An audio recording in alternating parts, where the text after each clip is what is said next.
ओम बृहस्पति देवाय नमः। हरे कृष्ण। प्रिय भक्तों, आज बृहस्पतिवार है और बृहस्पतिवार के दिन व्रत रखने से, बृहस्पति भगवान की कथा सुनने से सभी प्रकार की मनोकामनाएं पूर्ण होती हैं। जो भी भक्तगण बृहस्पतिवार का व्रत रख के कथा सुनते हैं या बिना व्रत किए भी इस कथा का श्रवण करते हैं, उनके जीवन से सभी प्रकार की दुख दरिद्रता का नाश होता है। तो आइए आज बृहस्पतिवार के दिन सुनते हैं बृहस्पति भगवान की बड़ी ही दुर्लभ और पावन कथा। कथा सुनने के बाद वीडियो को लाइक अवश्य करिए और चैनल को सब्सक्राइब नहीं किया है तो सब्सक्राइब करके बेल आइकन पर क्लिक कर लीजिए।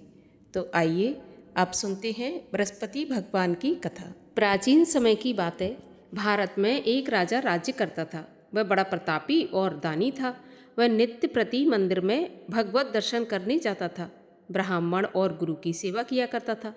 उसके द्वार से कोई भी याचक निराश होकर नहीं लौटता था। प्रत्येक गुरुवार को व्रत रखता एवं पूजन करता था। हर दिन गरीबों की सहायता करता था। परंतु ये सब बातें उसकी रानी को अच्छी नहीं लगती थी। वह ना व्रत करती और ना किसी को एक भी पैसा दान में देती थी और राजा से भी ऐसा करने को मना किया करती थी। एक समय की बात है। राजा शिकार खेलने वन को चले गए। घर पर रानी और दासी थीं। उस समय गुरु बृहस्पति साधु का रूप धारण करके राजा के दरवाजे पर भिक्षा मांगने आए। साधु ने रानी से भिक्षा मांगी तो वह कहने लगी, हे साधु महाराज, मैं इस दान पुण्य से तंग आ गई हूँ। इस कार्य के लिए तो मेरे पति देवी बहुत हैं। अब आप ऐसी कृपा करें कि सारा धन नष्ट हो जाए और मैं आराम से रह सकूं। साधु रूपी बृहस्पति देव ने कहा, देवी, तुम तो बड़ी विचित्र हो। संतान और धन से कोई दुखी नहीं होता, इसको सभी चाहते हैं। पापी भी पुत्र और धन की इच्छा करता है। अगर तुम्हारे पास धन अधिक है तो भूखे मनुष्यों को भोजन कराओ, प्याऊ लगवाओ, ब्राह्मणों को दान दो, धर्मशालाएं बनवाओ, कुआं, तालाब, बावड़ी, बाग, बगीचों आदि का निर्माण करवाओ, निर्धनों की कुंवारी कन्याओं का विवाह कराओ, साथ ही यज्ञ आदि करो। इस प्रकार के कर्मों से आपके कुल का और आपका नाम परलोक में सार्थक होगा एवं स्वर्ग की प्राप्ति होगी। परंतु रानी साधु की इन बातों से खुश नहीं हुई। उसने कहा, हे साधु महाराज, मुझे ऐसे धन की आवश्यकता नहीं जिसको मैं अन्य लोगों को दान दूं और जिसको रखने और संभालने में ही मेरा सारा समय नष्ट हो जाए। साधु ने कहा, देवी, यदि तुम्हारी ऐसी इच्छा है तो जैसा मैं तुम्हें बताता हूँ तुम वैसा ही करना।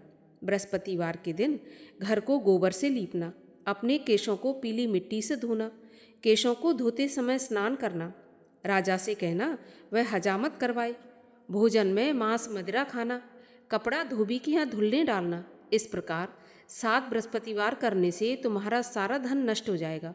ऐसा कहकर साधु महाराज रूपी बृहस्पति देव अंतर्ध्यान हो गए। रानी ने साधु के कहने के अनुसार 7 बृहस्पतिवार वैसा ही करने का विचार किया। साधु के बताए अनुसार करते हुए केवल 3 बृहस्पतिवार ही बीते थे कि उसकी समस्त धन संपत्ति नष्ट हो गई। भोजन के लिए दोनों समय परिवार तरसने लगा, सांसारिक भोगों से दुखी रहने लगा। तब वह राजा रानी से कहने लगा कि हे रानी, तुम यहाँ पर रहो, मैं दूसरे देश में जाता हूँ, क्योंकि यहाँ पर मुझे सभी मनुष्य जानते हैं, इसलिए मैं यहाँ पर कोई कार्य भी नहीं कर सकता। ऐसा कहकर राजा परदेश चला गया। वहाँ जंगल से लकड़ी काट कर लाता और शहर में बेचता। इस तरह जीवन व्यतीत करने लगा। इधर राजा के बिना रानी और दासियां दुखी रहने लगीं। किसी दिन भोजन मिलता और किसी दिन जल पीकर ही रह जाती। एक समय रानी और दासियों को 7 दिन बिना भोजन के व्यतीत हो गए तो रानी ने अपनी दासी से कहा, दासी, यहाँ पास के नगर में मेरी बहन रहती है, वह बहुत धनवान है। तू उसके पास जा और वहाँ से 5 सेर बेझर मांग कर ले आ, जिससे कुछ समय के लिए गुजर हो जाएगी। दासी रानी की बहन के पास गई। रानी की बहन उस समय पूजा कर रही थी। बृहस्पतिवार का दिन था। दासी ने रानी की बहन से कहा, रानी जी, मुझे आपकी बहन ने भेजा है, मुझे 5 सेर बेजर दे दो। दासी ने ये बात अनेक बार कही, परंतु रानी की बहन ने कोई उत्तर नहीं दिया, क्योंकि वह उस समय बृहस्पतिवार की कथा सुन रही थी। जब दासी को रानी की बहन से कोई उत्तर नहीं मिला तो वह बहुत दुखी हुई और उसे क्रोध भी आया। वह लौटकर रानी से बोली, रानी, आपकी बहन तो बहुत ही धनी स्त्री है, छोटे लोगों से तो बात भी नहीं करती। मैंने उससे कहा तो उसने मुझे कोई उत्तर नहीं दिया। मैं वापस चली आई। रानी बोली, दासी, इसमें उसका कोई दोष नहीं है। जब बुरे दिन आते हैं तब कोई सहारा नहीं देता। अच्छे बुरे का पता विपत्ति में ही लगता है। अब तो जो ईश्वर की इच्छा होगी वही होगा। ये सब तो हमारे भाग्य का दोष है। उधर रानी की बहन ने सोचा कि मेरी बहन की दासी आई थी, परंतु मैं उससे नहीं बोली, इससे वह बहुत दुखी हुई होगी। कथा सुनकर विष्णु भगवान का पूजन समाप्त करके वह अपनी बहन के घर आई और कहने लगी, बहन, मैं बृहस्पतिवार का व्रत कर रही थी, तुम्हारी दासी गई, परंतु जब तक कथा होती है तब तक ना उठते हैं और ना बोलते हैं, इसलिए मैं नहीं बोली। कहो दासी, क्यों गई थी? तो रानी बोली, बहन, हमारे घर पर अनाज नहीं था। वैसे तुमसे कोई बात छुपी नहीं है, इस कारण मैंने दासी को तुम्हारे पास 5 सेर बेजल लेने के लिए भेजा था। रानी की बहन बोली, बहन देखो, बृहस्पति भगवान सबकी मनोकामना पूरी करते हैं। देखो, शायद तुम्हारे घर में अनाज रखा हो। ऐसा सुनकर दासी घर के अंदर गई तो वहाँ पर उसे एक घड़ा बेझर का भरा मिल गया। तो उसे बड़ी हैरानी हुई, क्योंकि उसने एक एक बर्तन देख लिया था। उसने बाहर आकर रानी को बताया। दासी अपनी रानी से कहने लगी, रानी देखो, वैसे जब हमको अन्न नहीं मिलता तो हम रोज ही व्रत करते हैं। अगर इनसे व्रत की विधि और कथा पूछ ली जाए तो उसे हम भी किया करेंगे। दासी के कहने पर रानी ने अपनी बहन से बृहस्पतिवार व्रत के बारे में पूछा तो उसकी बहन ने बताया, बृहस्पतिवार के व्रत में चने की दाल और मुनक्का से विष्णु भगवान का केले की जड़ में पूजन करें और दीपक जलाएं, पीला भोजन करें तथा कथा सुनें। इस प्रकार करने से गुरु भगवान प्रसन्न होते हैं, अन्न, पुत्र, धन देते हैं और सभी मनोकामना पूर्ण करते हैं। व्रत और पूजन की विधि बताकर रानी की बहन अपने घर लौट आई। रानी और दासी दोनों ने निश्चय किया कि बृहस्पति देव भगवान का पूजन अवश्य करेंगे। 7 रोज के बाद जब बृहस्पतिवार आया तो उन्होंने व्रत रखा। घुड़साल में जाकर चना और गुड़ बीन लाई तथा उसकी दाल से केले की जड़ तथा विष्णु भगवान का पूजन किया। अब पीला भोजन कहाँ से आए? दोनों बड़ी दुखी हुई, परंतु उन्होंने व्रत किया था, इस कारण बृहस्पति भगवान प्रसन्न थे। एक साधारण व्यक्ति के रूप में वे 2 थालों में सुंदर पीला भोजन लेकर आए और दासी को देकर बोले, दासी, यह भोजन तुम्हारे और रानी के लिए है, तुम दोनों भोजन करना। दासी भोजन पाकर बड़ी प्रसन्न हुई और रानी से बोली, रानी जी, भोजन कर लो। रानी को भोजन आने के बारे में कुछ पता नहीं था, इसलिए वह दासी से बोली, जा तू ही भोजन कर, क्योंकि तू हमारी व्यर्थ में हंसी उड़ाती है। तो दासी बोली, एक व्यक्ति भोजन दे गया है। रानी कहने लगी, वह भोजन तेरे लिए दे गया है तो तू ही भोजन कर।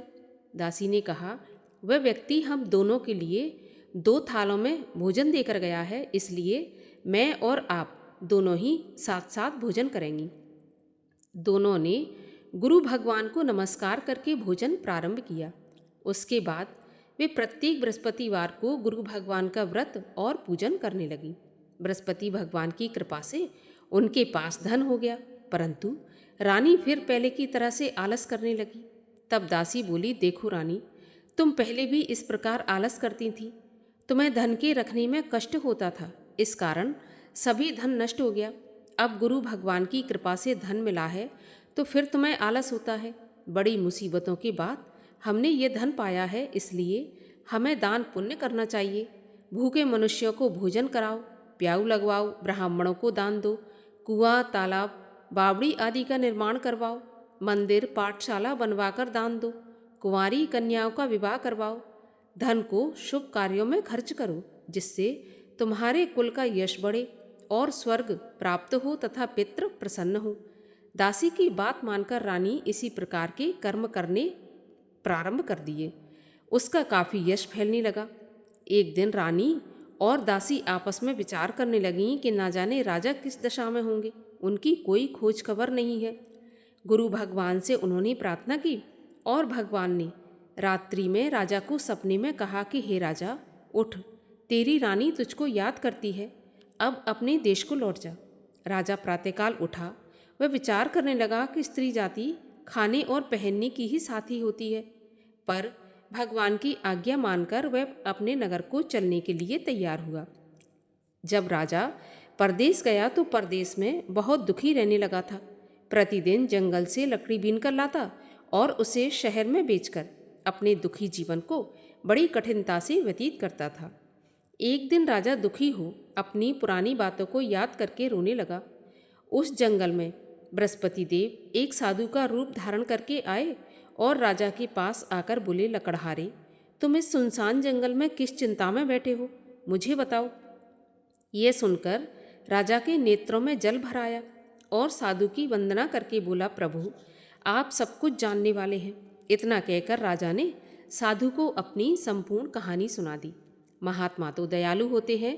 वे राजा से बोले, राजा तुम्हारी पत्नी ने बृहस्पति देव के प्रति अपराध किया था, जिसके कारण तुम्हारी ये दशा हुई। अब तुम किसी प्रकार की चिंता मत करो, भगवान तुम्हें पहले से अधिक धन देंगे। देखो तुम्हारी पत्नी ने बृहस्पतिवार का व्रत प्रारंभ कर दिया है। अब तुम भी बृहस्पतिवार का व्रत करके चने की दाल और गुड़ जल के लोटे में डालकर केले का पूजन करो, फिर कथा कहो या सुनो। भगवान तुम्हारी सभी मनोकामनाओं को पूर्ण करेंगे। साधु को प्रसन्न देखकर राजा बोला, प्रभु मुझे लकड़ी बेचकर इतना पैसा नहीं बचता जिससे भोजन करने के उपरांत कुछ बचा सकूं। मैंने रात्रि में अपनी रानी को व्याकुल देखा है। मेरे पास कोई साधन नहीं जिससे उसका समाचार जान सकूं, और फिर मैं बृहस्पति देव की क्या कहानी कहूं, ये भी मुझको मालूम नहीं है। तो साधु ने कहा, राजा तुम किसी बात की चिंता मत करो। बृहस्पतिवार के दिन रोज की तरह लकड़ियां लेकर शहर में जाओ। तुम्हें रोज से दुगना धन प्राप्त होगा, जिससे तुम भली भांति भोजन कर लोगे और बृहस्पति देव की पूजा का सामान भी आ जाएगा। और बृहस्पतिवार की कहानी भी इस प्रकार से है। प्राचीन काल में एक बहुत ही निर्धन ब्राह्मण था। उसके कोई संतान नहीं थी। वह नित्य पूजा पाठ करता, परंतु उसकी स्त्री बहुत मलिनता के साथ रहती। वह न स्नान करती और न किसी देवता का पूजन करती। प्रातःकाल उठते ही सबसे पहले भोजन करती, बाद में कोई अन्य काम करती।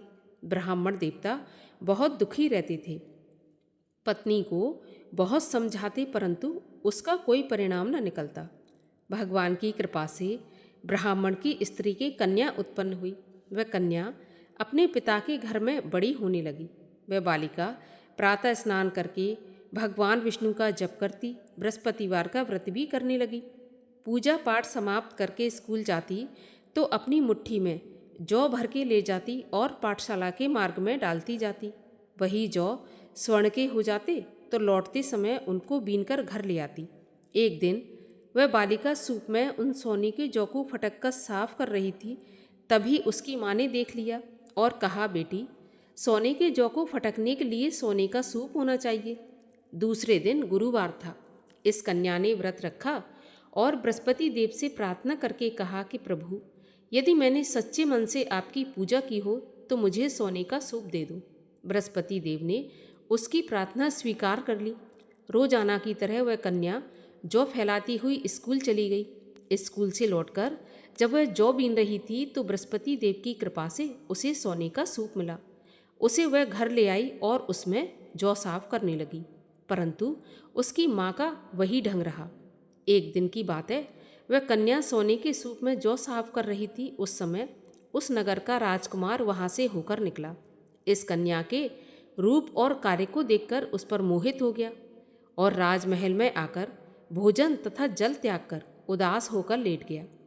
जब राजा को राजकुमार द्वारा अन्न जल त्यागने का समाचार ज्ञात हुआ तो अपने मंत्रियों के साथ अपने पुत्र के पास गए और बोले, बेटा तुम्हें किस बात का कष्ट है? किसी ने अपमान किया है अथवा कोई और कारण है? मुझे बताओ, मैं वही करूँगा जिससे तुम्हें प्रसन्नता हो। तो राजकुमार ने अपने पिता की बातें सुनी तो बोला, मुझे आपकी कृपा से किसी बात का दुख नहीं है। किसी ने मेरा अपमान नहीं किया, परंतु मैं उस लड़की के साथ विवाह करना चाहता हूँ जो सोने के सूप में जौ साफ कर रही थी। यह सुनकर राजा आश्चर्य में पड़ गया और बोला, बेटा इस तरह की कन्या का पता तुम ही लगाओ, मैं उसके साथ तुम्हारा विवाह अवश्य करवा दूंगा। राजकुमार ने राजा को उस लड़की के घर का पता बताया। मंत्री उस लड़की के घर गया और राजा का आदेश ब्राह्मण को सुनाया। कुछ ही दिन के बाद ब्राह्मण की कन्या का विवाह राजकुमार के साथ संपन्न हो गया। कन्या के घर से जाते ही उस ब्राह्मण देवता के घर में पहले की भांति गरीबी का निवास हो गया। अब भोजन के लिए भी अन्न बड़ी मुश्किल से मिलता था। एक दिन दुखी होकर ब्राह्मण देवता अपनी पुत्री से मिलने गए। बेटी ने पिता की दुखी अवस्था को देखा और अपनी माँ का समाचार पूछा तो ब्राह्मण ने सारा हाल कह दिया। कन्या ने बहुत सा धन देकर अपने पिता को विदा कर दिया। इस तरह ब्राह्मण का कुछ समय सुखपूर्वक व्यतीत हो गया, लेकिन कुछ दिन के बाद फिर वही हाल हो गया। ब्राह्मण फिर अपनी कन्या के यहाँ गया और सभी हाल कहा तो पुत्री बोली, पिताजी आप माताजी को यहाँ लिवा लाओ, मैं उन्हें विधि बता दूंगी जिससे गरीबी दूर हो जाएगी।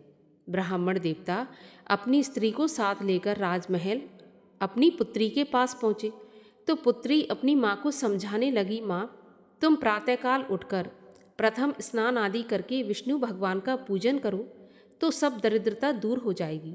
परंतु उसकी माँ ने उसकी एक भी बात नहीं मानी। वह प्रातःकाल उठकर अपनी पुत्री का बचा जूठन खा लेती थी।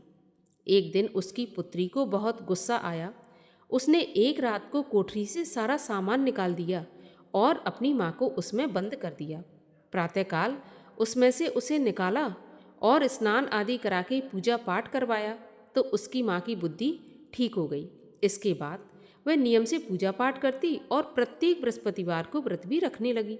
इस व्रत के प्रभाव से उसकी माँ भी बहुत धनवान तथा पुत्रवती हो गई और बृहस्पति देवता के प्रभाव से स्वर्ग को गई। वह ब्राह्मण भी सुखपूर्वक इस लोक का सुख भोग कर स्वर्ग को प्राप्त हुआ। इस तरह कहानी कहकर साधु देवता वहाँ से अंतर ध्यान हो गए। धीरे धीरे समय व्यतीत होने पर फिर बृहस्पतिवार का दिन आया। राजा जंगल से लकड़ी काटकर किसी शहर में बेचने गया तो उसे उस दिन और दिनों से अधिक पैसा मिला। राजा ने चना गुड़ आदि लाकर बृहस्पतिवार का व्रत किया। उस दिन से उसके सभी क्लेश दूर हुए।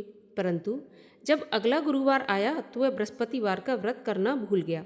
इस कारण बृहस्पति भगवान नाराज हो गए। उस दिन उस नगर के राजा ने विशाल यज्ञ का आयोजन किया तथा अपने समस्त राज्य में घोषणा करवा दी कि कोई भी मनुष्य अपने घर में भोजन न बनाए, आग भी न जलाए। समस्त जनता मेरे यहाँ भोजन करने आए और इस आज्ञा को जो नहीं मानेगा उसको फांसी की सजा दी जाएगी। राजा की आज्ञा के अनुसार राज्य के सभी वासी राजा के भोज में सम्मिलित हुए, लेकिन लकड़हारा कुछ देर से पहुंचा, इसलिए राजा उसको अपने साथ महल में ले गए। जब राजा लकड़हारे को भोजन करा रहे थे तो रानी की दृष्टि उस खूंटी पर पड़ी जिस पर उसका हार लटका हुआ था। उसे हार खूंटी पर लटका दिखाई नहीं दिया। रानी को निश्चय हो गया कि मेरा हार इस लकड़हारे ने चुरा लिया और उसी समय सैनिक बुलवाकर उसको जेल में डलवा दिया। जब लकड़हारा जेल खाने में गया तो बहुत दुखी होकर विचार करने लगा कि न जाने कौन से पूर्व जन्म के कर्म से मुझे यह दुख प्राप्त हुआ है, और उसी साधु को याद करने लगा जो कि जंगल में मिला था। उसी समय तत्काल बृहस्पति देव साधु के रूप में प्रकट हो गए और उसकी दशा को देखकर कहने लगे, अरे मूर्ख, तूने बृहस्पति देवता की कथा नहीं की, इसी कारण तुझे दुख प्राप्त हुआ है। अब चिंता मत कर, बृहस्पतिवार के दिन जेल खाने के दरवाजे पर 4 पैसे पड़े मिलेंगे, उनसे तू बृहस्पति देव की पूजा करना तो तेरे सभी कष्ट दूर हो जाएंगे। अगले बृहस्पतिवार उसे जेल के द्वार पर 4 पैसे मिले। राजा ने पूजा का सामान मंगवाकर कथा कही और प्रसाद बांटा। उसी रात्रि को बृहस्पति देव ने उस नगर के राजा को स्वप्न में कहा कि राजा, तूने जिस आदमी को जेल खाने में बंद कर दिया है वह निर्दोष है, वह राजा है, उसे छोड़ देना। रानी का हार उसी खूंटी पर लटका हुआ है। अगर तू ऐसा नहीं करेगा तो मैं तेरे राज्य को नष्ट कर दूंगा। राजा प्रातःकाल उठा और खूंटी पर हार टंगा देखकर लकड़हारे को बुलाकर क्षमा मांगी और राजा के योग्य सुंदर वस्त्र आभूषण भेंट करके उसे विदा किया। गुरुदेव की आज्ञा के अनुसार राजा अपने नगर को चल दिया। राजा जब नगर के निकट पहुंचा तो उसे बड़ा आश्चर्य हुआ। नगर में पहले से अधिक बाग, तालाब, कुएं तथा बहुत सी धर्मशालाएं, मंदिर आदि बने हुए थे। राजा ने पूछा ये किसका बाग और धर्मशाला है? तब नगर के सब लोग कहने लगे कि ये सब रानी और दासी ने बनवाए हैं। तो राजा को आश्चर्य हुआ और गुस्सा भी आया। जब रानी ने यह खबर सुनी कि राजा आ रहे हैं, तो उसने अपनी दासी से कहा कि दासी, देख राजा हमको कितनी बुरी हालत में छोड़ गए थे। हमारी ऐसी हालत देखकर वह लौट न जाए, इसलिए तू दरवाजे पर खड़ी हो जा। रानी की आज्ञा के अनुसार दासी दरवाजे पर खड़ी हो गई। जब राजा आए तो उन्हें अपने साथ महल में लिवा लाई। तब राजा ने क्रोध करके अपनी तलवार निकाली और पूछने लगा, बताओ यह धन तुम्हें कैसे प्राप्त हुआ है? तब रानी ने बताया, हमें यह सब धन बृहस्पति देव के व्रत के प्रभाव से प्राप्त हुआ है। राजा ने निश्चय किया, 7 रोज बाद तो सभी बृहस्पति देव का पूजन करते हैं, परंतु मैं रोजाना दिन में 3 बार कथा कहा करूँगा और रोज व्रत किया करूँगा। अब हर समय राजा के दुपट्टे में चने की दाल बंधी रहती और दिन में 3 बार कथा कहता। एक दिन राजा ने विचार किया कि चलो अपनी बहन के यहाँ हो आऊँ। इस तरह निश्चय कर राजा घोड़े पर सवार हो अपनी बहन के यहाँ चल दिया। मार्ग में उसने देखा कि कुछ आदमी एक मुर्दे को लिए जा रहे हैं। उन्हें रोककर राजा कहने लगा, अरे भाइयों, मेरी बृहस्पतिवार की कथा सुन लो। तो वे बोले, लो, हमारा तो आदमी मर गया, इसको अपनी कथा की पड़ी है। परंतु कुछ आदमी बोले कि अच्छा कहो, हम तुम्हारी कथा भी सुनेंगे। राजा ने दाल निकाली और कथा कहनी शुरू कर दी।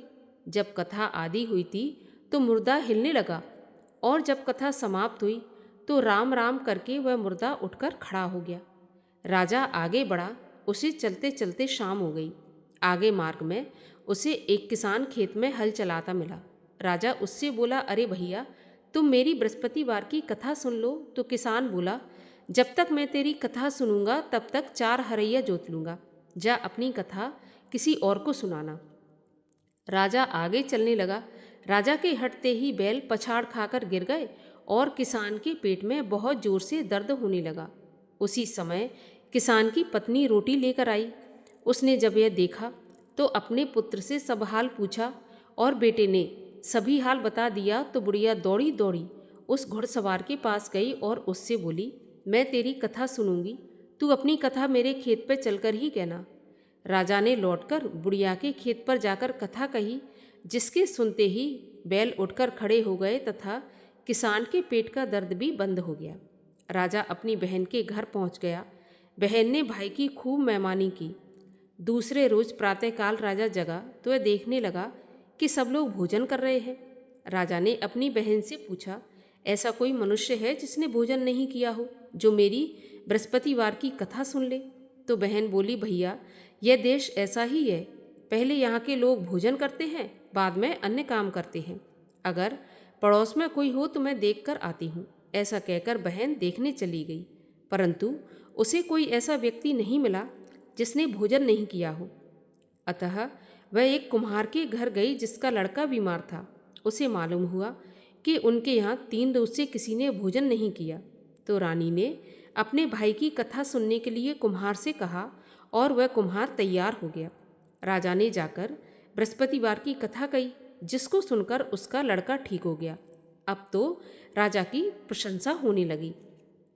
एक दिन राजा ने अपनी बहन से कहा कि बहन, हम अपने घर को जाएंगे, तुम भी तैयार हो जाओ।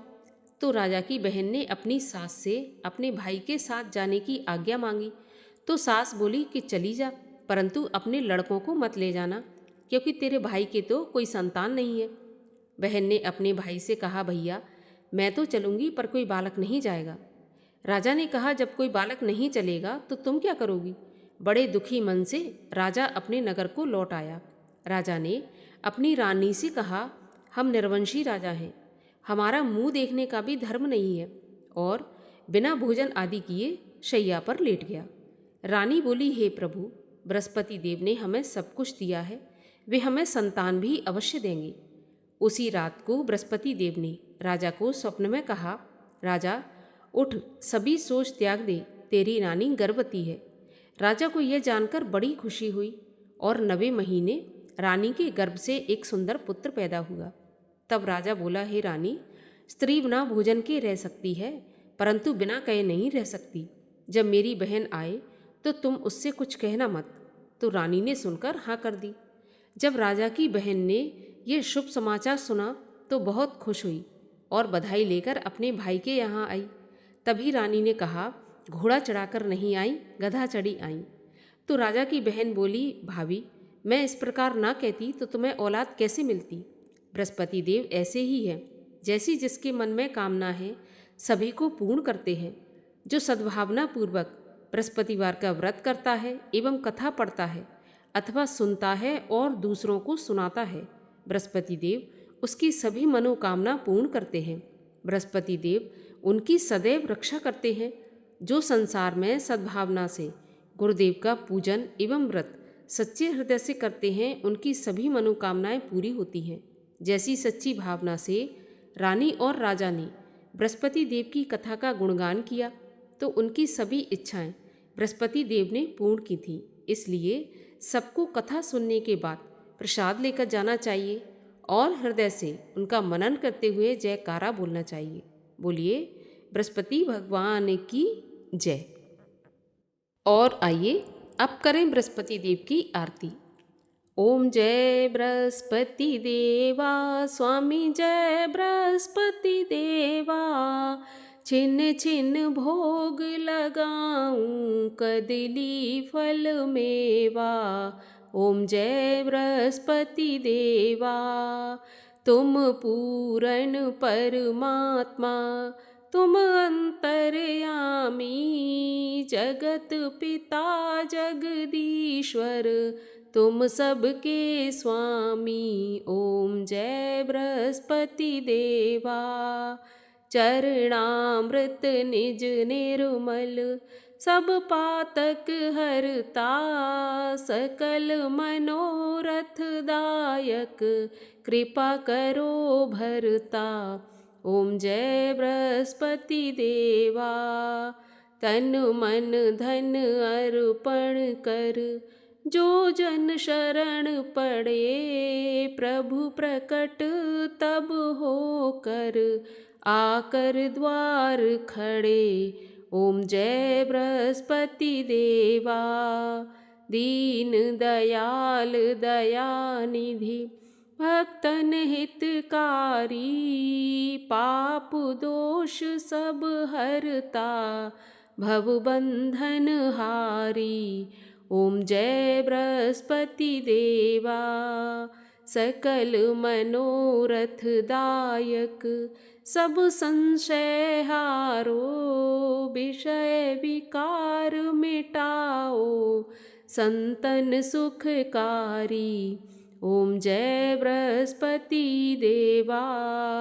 जो कोई आरती प्रभु की, प्रेम सहित गावे। जेठानंद आनंद कर, सो निश्चय पावे। ओम जय बृहस्पति देवा। बोलिए विष्णु भगवान की जय, बृहस्पति देव भगवान की जय।